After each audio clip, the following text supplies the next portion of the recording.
Hello, brothers and sisters. Dan here. What you're about to hear is a special presentation of an episode of the Latter-Day Lesbian podcast, in which I had the honor of being a guest.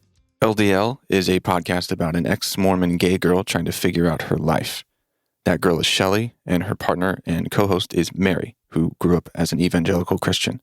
For more than 3 years now, I've been the audio producer for the show, which I've really enjoyed.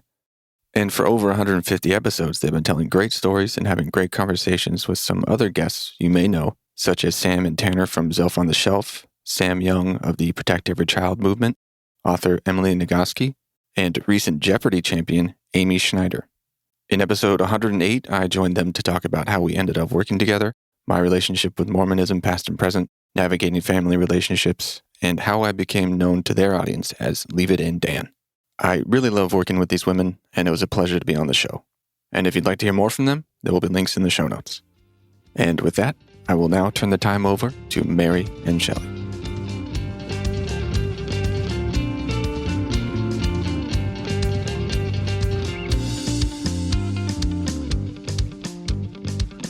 Hey everybody, welcome to Latter-Day Lesbian, the podcast about an ex-Mormon gay girl just trying to figure out her life. My name is Mary. My name is Shelly. And Dan, what's your name? My name is Dan Fury. Dan Fury. Dan? That's a cool name. Thank you. I think there's a story there. I don't know. Maybe there's no story at all. Maybe it's really boring. We're going to... It's not totally boring, I don't think. Okay. It kind of plays into how I chose my own identity outside of what I grew up in, which obviously has something to do with the Church of Jesus Christ of Latter-day Saints. You can call them the Mormons. That it's okay. church? Oh my That church. God. Are you familiar? The so-called church. Yes. Mm-hmm. Yeah. Let's back up a little, though, and tell the listeners how we met. Yeah. So there's a website called Upwork. That's what I was using to connect to podcasters mostly who needed post-production services. So they would record their stuff, send it to me, and I would turn it into what they would publish. And I'd been doing that for a couple years, and I happened to come across something advertising a Latter-Day Lesbian podcast, which immediately sounded to me like the job I should have. The lesbian part, right? The lesbian part. Absolutely. So I was about a year into my deep dive into Mormonism history that I did not know before when I was a participating member. And we'll get to that, but it just seemed like the perfect opportunity. So I responded with an application, and by the time I sent it, I think it had already closed, and I was extremely disappointed, honestly. So I sent an email to the contact that I could find and said, I know that you've already picked somebody for this job, but this is who I am and what I do and where I come from, and I think it would be great. So if it doesn't work out with whoever you picked, please let me know. Right. And it didn't. It didn't. I had been auditioning, I think all told, about 10 different audio editors. Oh, wow. Yeah. And you just sort of have this signature sound that feels like the pros. You know what I mean? I'm glad to hear that. Well, because we're all DIY around here. Let's face it. Between you, me, and Shelly on social media and whatever else you do. God, do you do over angels, there? and these witnesses. Yeah, we're just winging it. And to be able to feel like we are at Dak Shepard's level or Joe Rogan's level, audio-wise, in my opinion, is amazing to me. Yeah. So, Dan, seriously. Hey, thank you. Clap for Dan. When Dan wrote the letter and it was like, hey, I'm ex-Mormon, choose me. It was not quite that, but sort of. Pretty much. You have his voice down. That was totally Dan's voice. There was something about us knowing that he was ex-Mormon that would be like, hey, he's going to understand the humor. He's going to understand, the jabs. Yeah. It was a good fit. For sure. Yeah. I thought so too. And the lesbian part. Absolutely. I was really, really glad to hear you get back to me, and it's been 2 years now. You realize that? Wow. Almost exactly. That's amazing. That's amazing. Yeah, because I was trying to do all the editing. Sure. And trying to do any sort of sound. I'm not great at mixing and all that stuff. Like, that's just not my forte. It's not in my wheelhouse. It's very particular. It is particular. If you listen to the first episode, you can kind of hear when Dan comes on board because magically, For sure. The sound starts getting better and better as we improve our equipment. And Dan's like, I got this. Yeah. I think 17 or 18 was the first one that I fully worked on. Right on. I think you're right. So that's how we met. It was love at first email, pretty much. I'm pretty sure Dan sent us a picture of himself and he was wearing plaid. And I'm like, dude, yeah. And I want to know, Dan, did you wear that plaid to kind of make us want to pick you? Because it's a very lesbian thing, the whole plaid. Oh, is it? What do you mean? Oh, is it? Everyone knows this, Dan. I think it depends on the lesbian. Oh, okay. Well, I live in the Pacific Northwest, so it's also kind of that thing. Well, it worked. Yeah. That's what got Shelly. I did. Like, this guy's wearing plaid. Well, we'll have to use that picture for our social media artwork. The thumbnail. Mm-hmm. You got it. Somehow your name became Leave It In, Dan. And that has kind of taken off. People love, like they don't even refer to you as Dan. They refer to you as Leave It In, Dan. I love it. So you're welcome for your new name. Thank you. Thank you very much. I don't even remember how that started. I don't know. Something about me saying thank you for leaving it in, Dan, because we'll record and Mary will say something really stupid like she always does. And which she usually clips out to make herself look better, sound better. And then I'm always like, leave that in, Dan. Leave it in, Dan. I think that's how that started. Yeah. That is how it started. Yeah. So where should we, speaking of getting started, where should we get started with the story of Dan Fury? Well, I was born into a family that was a member of the church for at least a couple of generations. At least on my dad's side, I think the late 1800s is when somebody converted. Shit. Wow. So growing up, there was only one cousin who was not a member of the church. And one of my grandmothers, I think she was technically a member. I think she was baptized, but she smoked cigarettes and drank coffee, so she wasn't. But that was it. Everyone else in my family was Mormon. And it's, especially on my mother's side, a huge family. I have so many cousins that I don't know just how many there are. It's okay, because you're sealed to them. Well, not anymore, I guess. Right on. But that was my existence.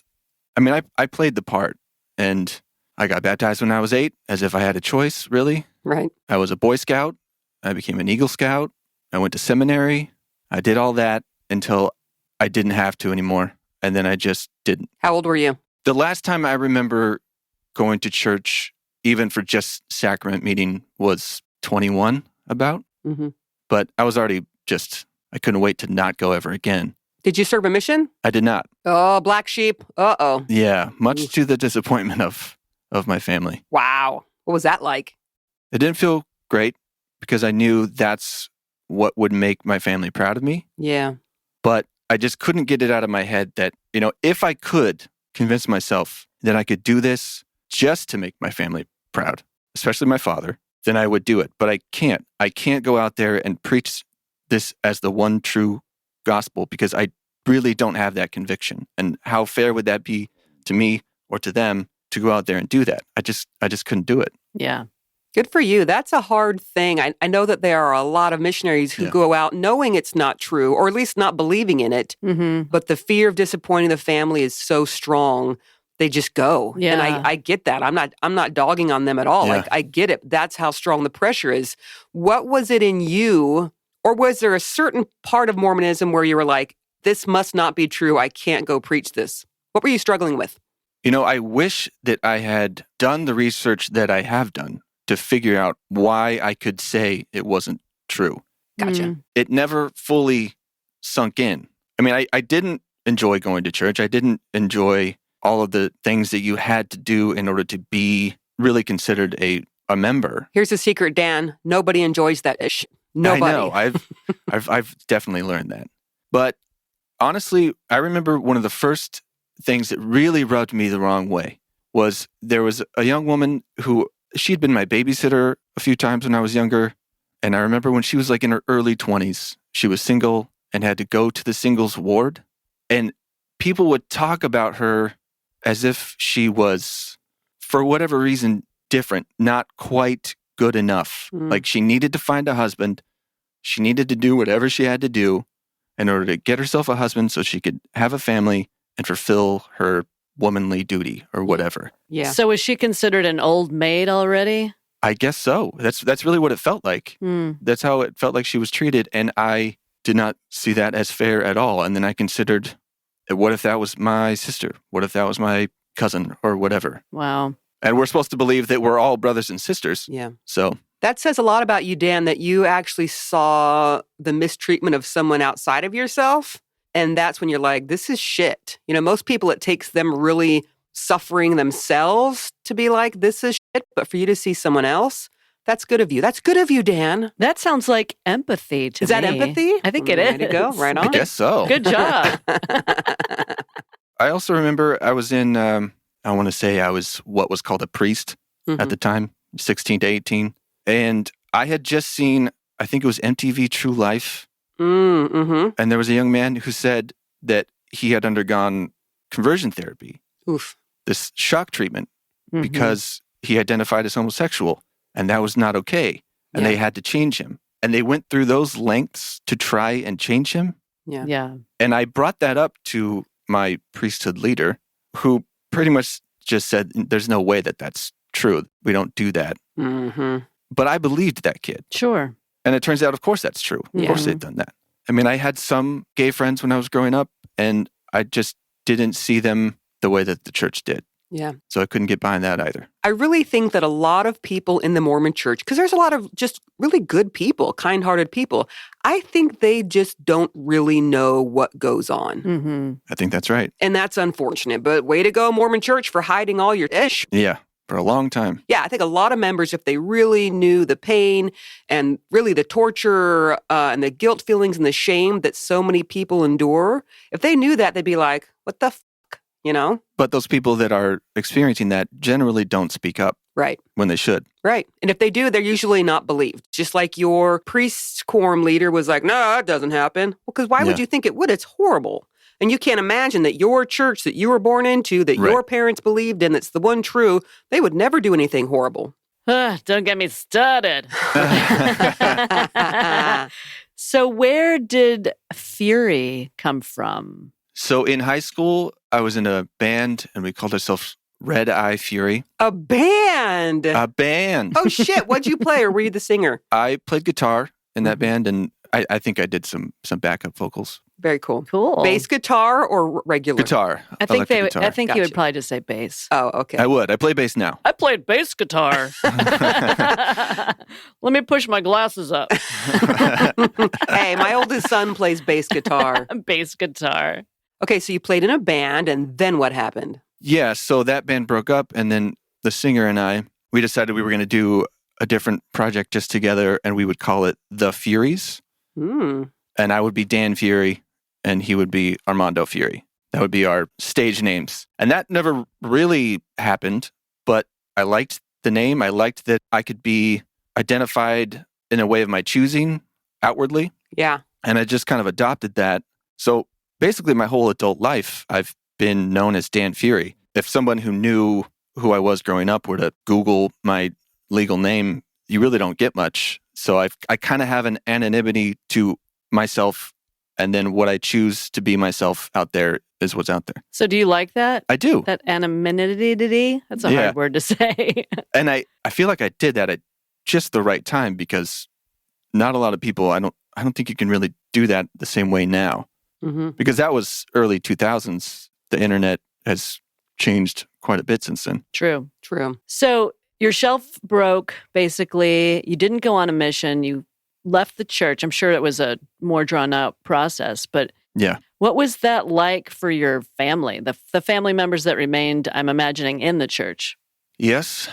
Basically, it felt like a don't ask, don't tell situation for a long time. People would ask, when I wasn't living at home anymore, do you go to church? I would say, no, not really. People would try to point out where local congregations were. A few times I had young single adult ward members come to where I was living because somebody had updated my address with the church's business department. Oh, they'll track your ass down. Yeah, they did. And I had to put my foot down. And I was living with other people, they don't know what's going on. They have nothing to do with this. They're showing up at our door. Mm. It's not appropriate. I don't want to see that anymore. Yeah. But it really was, they were in denial. I was going through a phase and maybe I would come back at some point. And to be honest, I kind of did too, because really my shelf didn't break back then. I really didn't understand exactly why it was so wrong. It didn't feel right. And so I didn't go with it. Mm. It wasn't until much later that I decided to do the work and actually have the reasons why it wasn't for me, why I could say that it wasn't correct, and be able to talk with my family openly about that, which I do now. And it's a very slow process, but it wasn't a clean break back then. It took a while. Yeah. So do you try to talk to your family now about some of the research that you did that drew you to that conclusion? I do. And I would have expected it to be worse than it has been. I have two sisters, one who went on a mission, but has now left the church. Good girl. Yeah. Her name is Lisa, Good girl, Lisa. and she's a listener of yours as well. She's a fan. Nice. Hi, Lisa. She'll love that.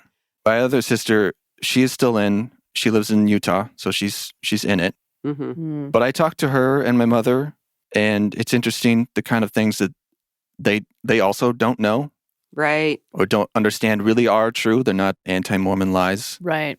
And it's frustrating to see things that they do recognize don't make sense, but they just brush it away. Yeah. There is an explanation for that. I don't know what it is, but Right. this is true. And paying my tithing gives me blessings, and you'll never convince me that that's not true. Mm-hmm. Wow. But they are very loving. They've been great about it, honestly, for the most part. Yeah. That's good. I get that. You know, my family, we've kind of reconnected me with two of my brothers, and we, at this point, have a great relationship. We love each other, we joke, we laugh, but there's still this thing, we don't touch the whole Mormon topics, and I'm always just like, how can you guys believe this? You're smart people.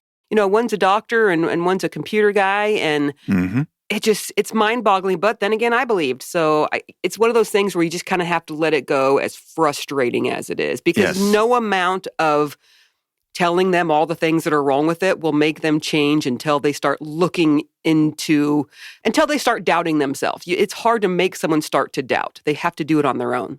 Yeah, and the church does a very good job of convincing you that you don't have to worry about that. Yep. That you actually do know what is true. Mm-hmm. You don't have to worry about other people. Yeah. Yeah, and if you get some sort of inkling that it isn't true, then that's a bad spirit or something, isn't Right. it? Doubt your doubts. That's right. That's right. That's unbelievable. Yeah. So, Dan, how did you get into audio editing, mixing, the whole business? Yeah, so that actually leads to when I do this research and find all this stuff out finally. So I guess it's been about 6 years ago now. A couple friends were early adopters of the idea of podcasting, and they knew that I had some experience in producing video stuff and capability with audio and video editing programs. And they just kind of knew I was a fairly sensible person. So they asked me to produce this show for them. So podcasting is not something I had done. I listened to podcasts, but I was intrigued. So we started doing this show, and it was based on choosing a topic that we had little to no real knowledge about, but we were very, very curious about. So that the two of them would do a deep dive into this topic, and then we would come together, and I would sit with them and kind of act as the listener by proxy. Okay. The goal was, at the end of the episode, the listener has the fundamental understanding of the topic. Gotcha. So we called it The Fundamentals, which was a perfectly appropriate name at the time, but over the years, The Fundamentals is not a very specific Googleable term. I found that got in the way of things. So now it's called Everywhere You Go is Bullshit. Right on. Which is a play on everywhere you go, there you are. Yeah. But The Fundamentals is the series within the show. Gotcha. So we've done episodes on Scientology, transcendental meditation, biographies like Orson Welles, Bobby Fischer. We did some on online dating, a variety of stuff. Online dating never works, by the way. Wait, that's how I met Mary. Exactly. Uh-huh. It's very interesting. That's actually one of the ones the production of which I'm kind of proud of, because we kind of went out and interviewed people while they were on dates at bars. Oh, That's awesome. Wait, how do I find that episode? So everywhereyogoisbullshit.com Okay. is where you can find the links to all those things. Sweet. And just before we get into all the other things we might get into, since I knew we were going to be talking about all this stuff and there's so many different things, I actually created a website so that all of my stuff is in the same place. Oh, that's smart. Oh, Mr. Smarty Pants. So you can go to Dan Lee Fury, LEE.com. One word, Dan Lee Fury. Dan Lee Fury, and you can, all the music and podcasts and stuff that I do is all. You hear that, All there. listeners? You're about to have You your hear that? you're about to have your website crashed. Well, we're going to put that in the show description too, so thank you. people can reference that. Very cool. So as we were doing this, every once in a while it would come up, say when we were talking about Scientology and even like Jehovah's Witness, we did an episode on, it would come up that I had been Mormon. Mm. And I think I even took that out most of the time. Because No, I leave didn't- that in, Dan. Yeah, Because I considered, what if we were to do an episode of that? Do I really have enough information and understanding about it to be a resource, which they would expect me to be? Okay, so wait, you were still in the church at this time? I was technically a member, Okay. but I just hadn't You just been hadn't gone. involved. Yeah. Gotcha. You hadn't quite gone down that road of how do I explain that it's a fucked up cult? No, Gotcha. I hadn't. Gotcha. I guess I just intuitively knew that, Yeah. Mm-hmm. but didn't put in the work to explain it. Gotcha. So eventually I decided that we would do that and that I needed to find out what were the reasons other people had left. What were the reasons that they had determined that this was a sham, that Mhm. Joseph Smith was not a prophet. He did not find golden plates. He did not translate the Book of Abraham. And what are the weird things even members don't know or are unaware of or Right. ignore? So I quickly found plenty that confirmed to me that, in fact, it was not true. Yeah, you can debunk the church in like a 2-minute Google search. But It's true. Nowadays, yeah. you can. Correct. But the church tells people do not Google your questions Mhm. because they know that it's bullshit. They know that Yeah. the real answers are out there and they don't want anybody seeing it because then they'll lose membership Yeah. and lose tithing. Mm-hmm. So what you're saying, Dan, is that you are realizing that it is all fake. Oh, yes. Oh, he was starting to think Absolutely. so for sure. I was. Wow. So that's what happened. How long ago is that? That was about 3 years now. Oh, that's not that Oh. long. Wait, so then No. we started working with you only a year Into your faith right. crisis. into your faith Yeah. crisis. Well, the discovery of why it was bullshit. You were already Yeah, it was Yeah. more of a discovery and a confirmation than I never really had a crisis about it, yeah. except dealing with my family. Because going back to choosing a different name, I was always a different, diminished, reduced version of myself around my family than I Mhm. was anywhere else. Of course. Yeah, I get that. And that was hard. And after I had started to do this and I had things I wanted to confirm with them and converse with them about, I decided that I just couldn't keep lying to them about who I was and who I wasn't. Mm-hmm. So it was a slow process, but we've definitely gotten to the point where I really don't feel like that anymore. That's good. It takes some time for sure. Yeah. Yeah. And it's so hard because, in a way, we're in the same boat as our family members. So we're viewing them as, what? How can you believe that stuff? And they're Right. viewing us as, how can you not believe this stuff? Right? You know? Yeah. It's the same Yeah. thing in a way.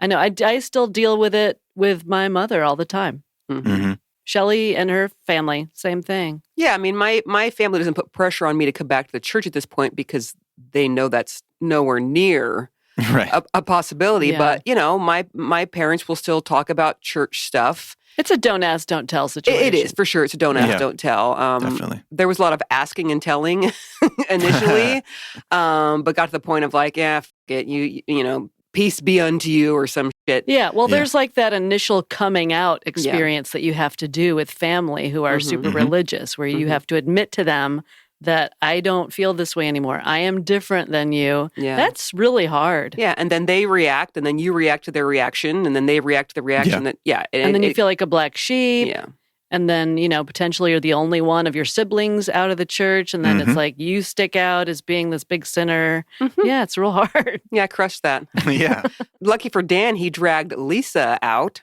that's right. So, well, that's been a sticking point with the family as well, because she became this example, Oh, no. this very faithful example, very knowledgeable. She chose to go on a mission Yeah, instead of... she served the mission that you didn't, Dan. Exactly. Mhm. And so everyone was just so proud of her. Mm. And then when I was learning these things, I knew she would be the first person I could talk to, Mhm. because we already had a close relationship, definitely the closest of our family. We related to each other more, and our personalities were much more similar than our other sister for Mhm. whatever reason. So there's 3 of you? There is. Okay. Yeah, so they're both younger. Lisa is almost 11 years younger, Gotcha. and the other one is 3 years younger than I am. So I would talk to her and I would ask her, do you know this? For instance, do you know that fragments of the papyrus that Joseph Smith said were the Book of Abraham, written by him on this papyrus, were actually found in the 60s? And even Mormon Egyptologists will confirm that nothing on that papyrus has anything to do with Abraham or anything to do with anything that's written in what is known as the Book of Abraham. Wait, what? Just kidding. Right. Wait a second. That was my last clinging to the truthfulness. Shit. I'm sorry. You just blew my entire testimony, Dan. Well, that's one of the biggest ones Yeah. to me. We have the material, we have what Joseph Smith said it was, and it clearly is not.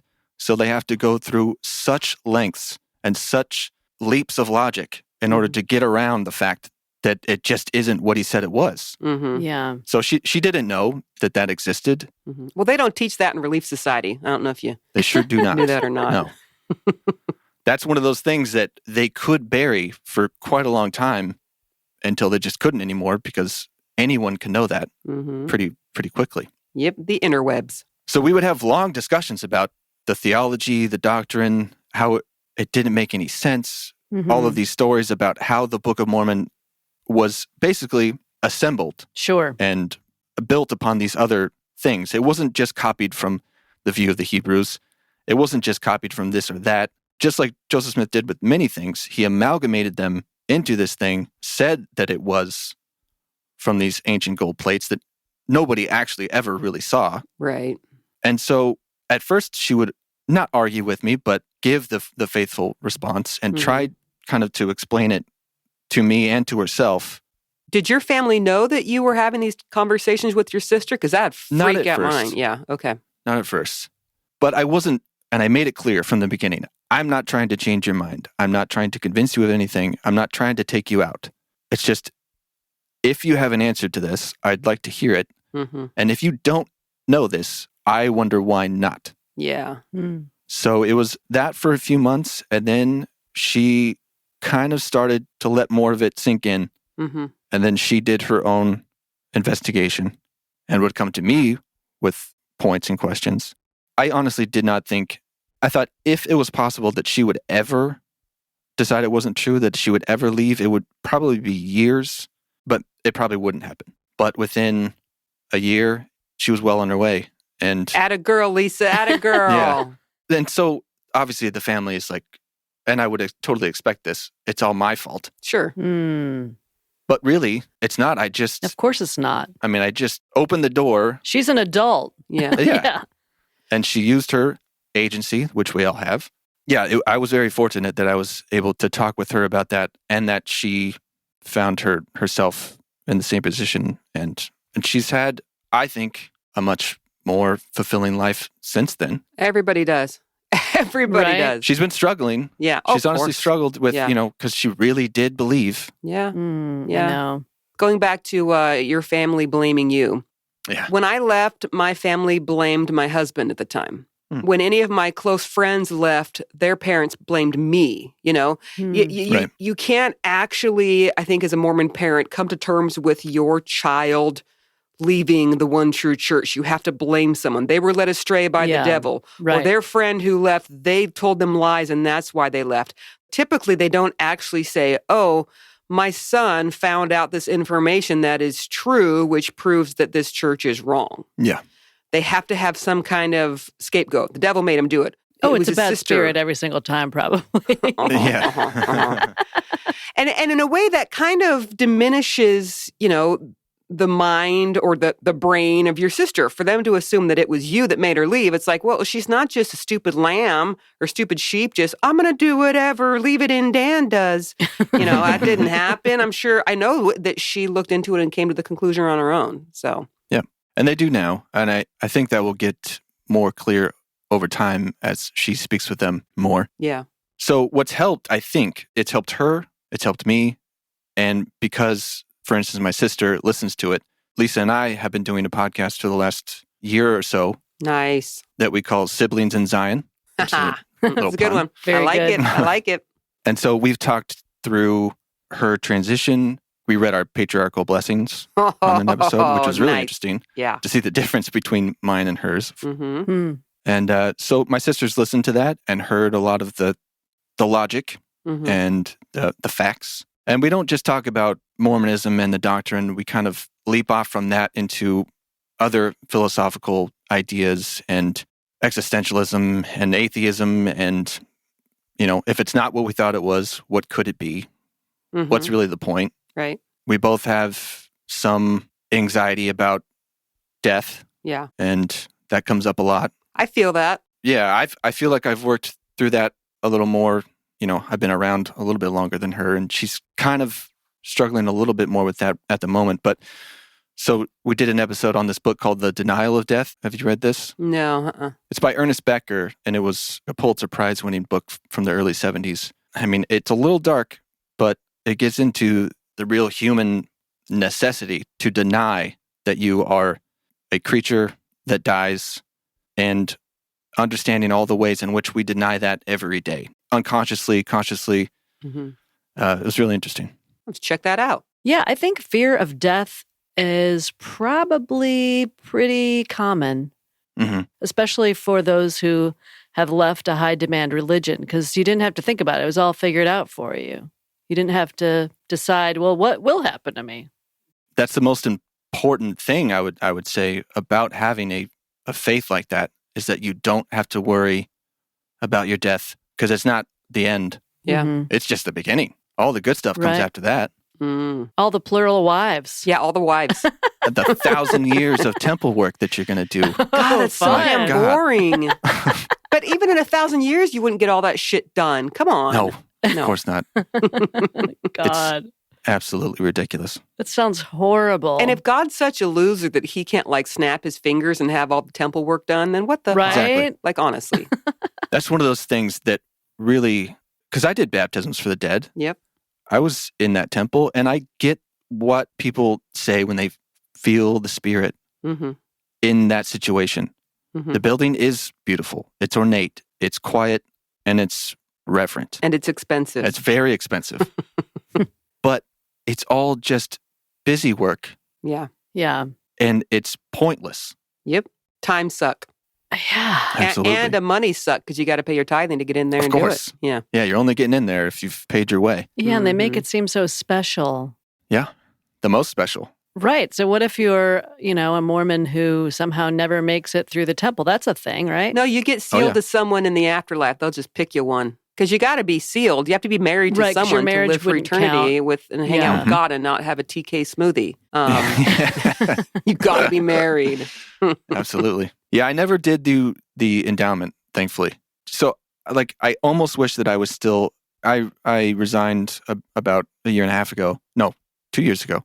But I really do wonder what I would have done had, say, I decided to go on a mission, and before 2005 or 6, when they made those changes, I would have gone through. Yeah. Having no idea what I was going to face, what would I have done? If you were already kind of doubting and not super into it, you probably would have freaked the fuck out. I mean, you wouldn't have I left think during the so. session, because nobody does. You would have No. continued, but been like, oh my God, oh my God, oh my God, oh my God, the whole time. What just happened? Yep. Mm. What did I sign up for? You already have your new name, so that's taken care of. If Fury was one of like the 12 new names they would Right? actually assign out, I think I might go back and just keep going just to try to get that new name. Like I would go get a shitty name and then, get excommunicated, then go back in, get rebaptized, get a new name. Well, nowadays, you can just look up what name you're going to get on any day of the week. That's true. Oh, then you can plan your trip. You can pick when you go. Well, I mean, mine was Emma. It's not bad. It's pretty good, actually. There's worse. You can pick Sure, a there is day worse. that corresponds to a name you like. That's awesome. Something tells me there's no divinity going on at all. Yeah, that's how not divine it is. It's Tuesday in the second week of the month. That's Hannah. Right. Yeah. It's Bartholomew. Bartholomew. Okay, Bart. Yeah, that's it's rough. Yep. So tell us more about this podcast you have going with your sister. We've been doing it in seasons so that we don't feel the push to be doing something all the time, just when we feel like producing it. Shit, we should have done that, Mary. I know, right? God damn Is it too late? Too late. We're about to finish the second season. The first one we went through baptisms for the dead. We did the endowment, her experience in the temple. And then we started kind of moving on into more abstract ideas like prayer versus probability. And how, lots of people think that they are praying to their God and he is listening. And if you get the result that you're hoping for, that was God. Right. Rather than anything else. Well, and also if you don't get the result, that was also God. God teaching you a lesson, or you need to learn something from not getting that job or whatever. Did you not have enough faith? That's true, or it's your fault. Right. Yeah, you know what I mean? It's like, who knows? You either didn't have enough faith, God was trying to teach you a lesson, or maybe you were praying about the wrong thing. Mm-hmm. And if you did happen to get that job because your resume kicked ass, no, it was God giving you that job. Right. Yeah.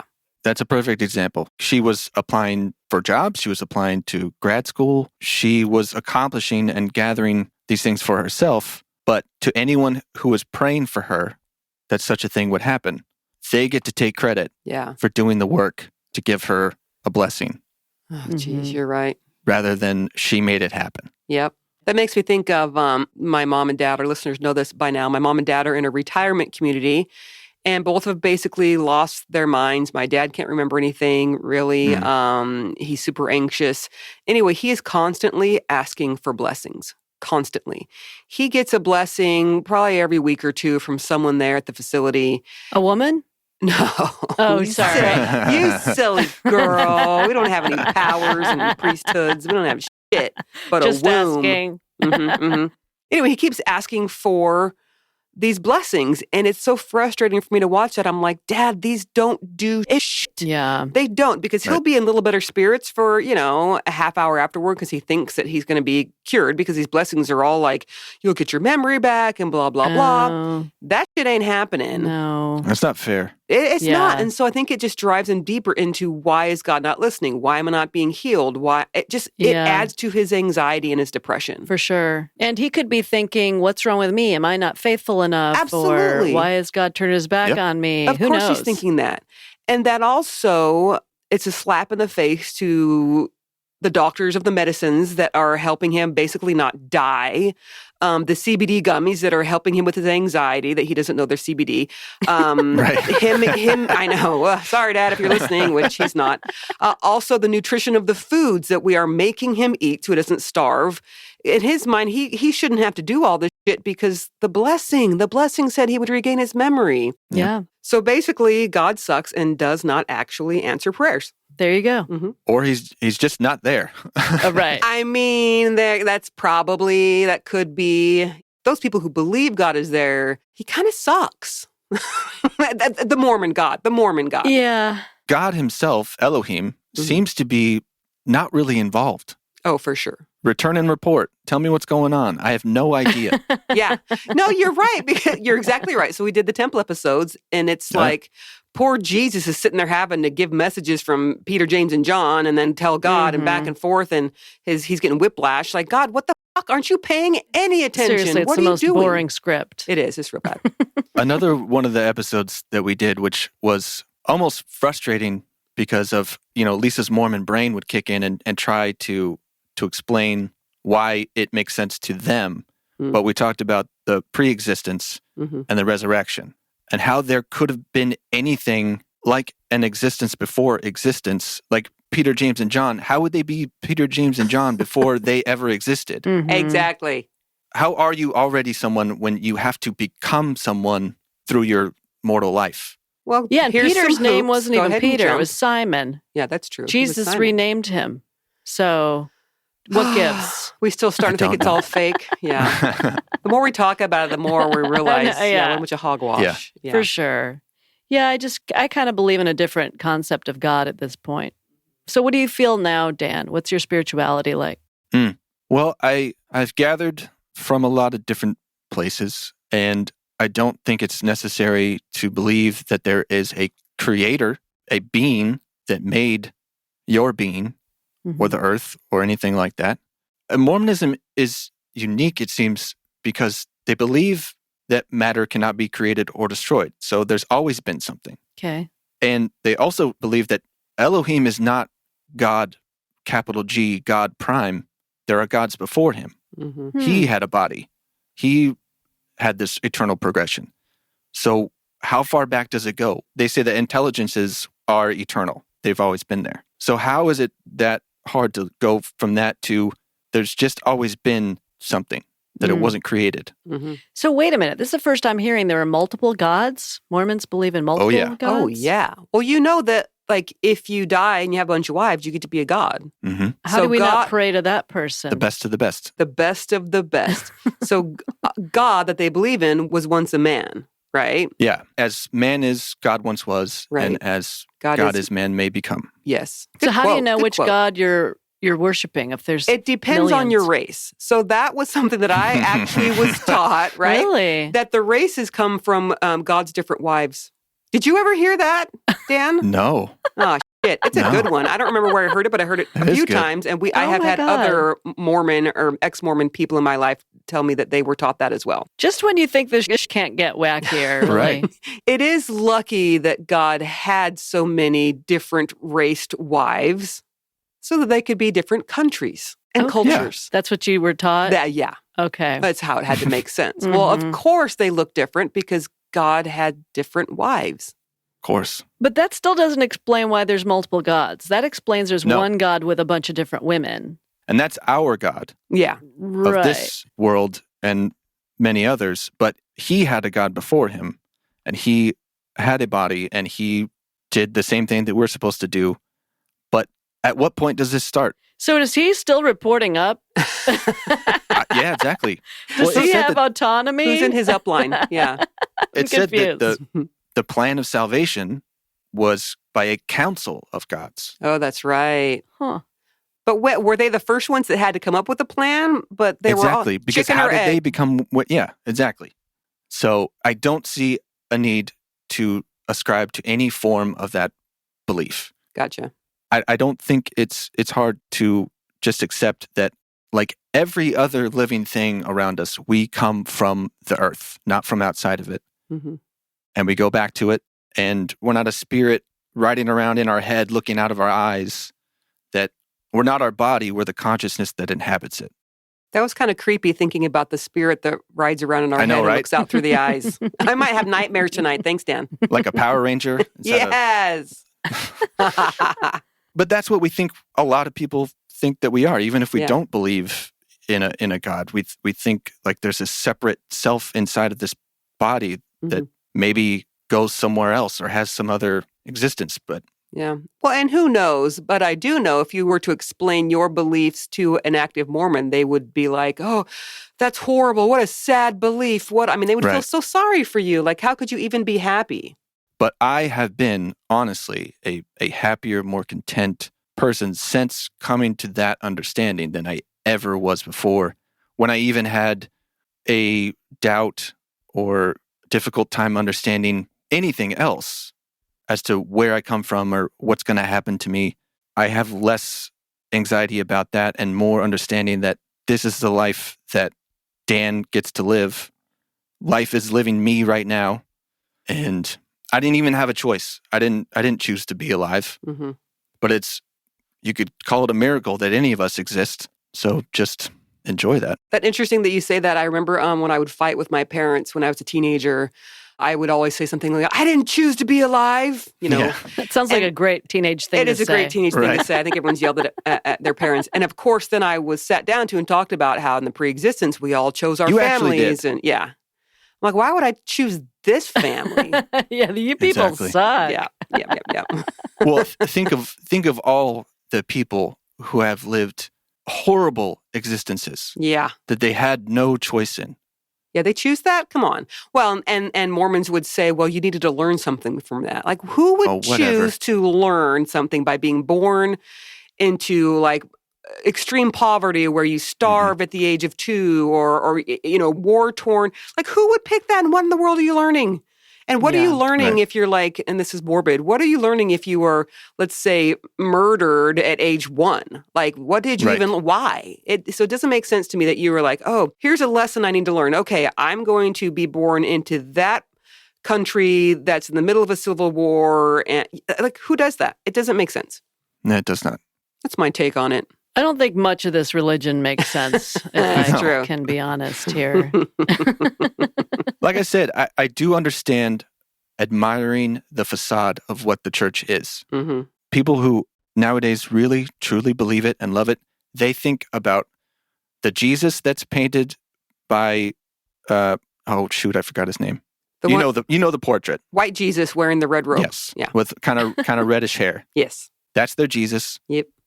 And they think of the temple mm-hmm. and how beautiful it all is. But that doesn't matter if that metaphorical temple is built on a foundation of absolute bullshit. Right. And corruption and misogyny and narcissism. And look at that before you really appreciate what you're looking at on top of it. Right. They just like to look at the pretty stuff, the pretty sparkly stuff, and not actually analyze what it really is. Because it's ugly. Oh, yeah. Whenever I think about Joseph Smith and Mormonism and the temple and everything, I really picture every single time the Wizard of Oz, because I picture the Emerald City as the temple.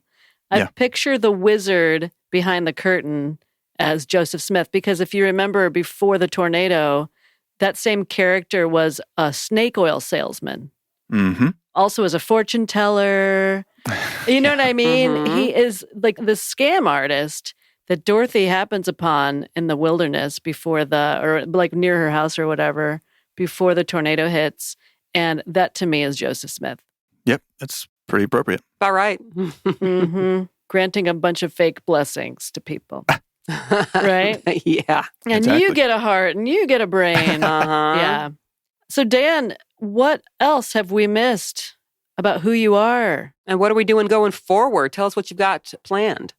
Well, so the podcast Everywhere You Go is Bullshit has kind of been on a hiatus because we insist that we do that together in person, and we just haven't been able to do that. But there's a whole bunch of episodes out there to check out. Siblings in Zion is about to wrap up season 2, but we're going to keep going with that.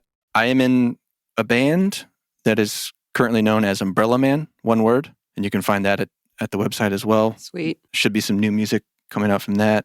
Besides working on other podcasts for other people, I also do some music mastering for other artists. And there's been several of those that have come out the last year. Very cool. Extensionaudio.com has credits and examples of what I've done.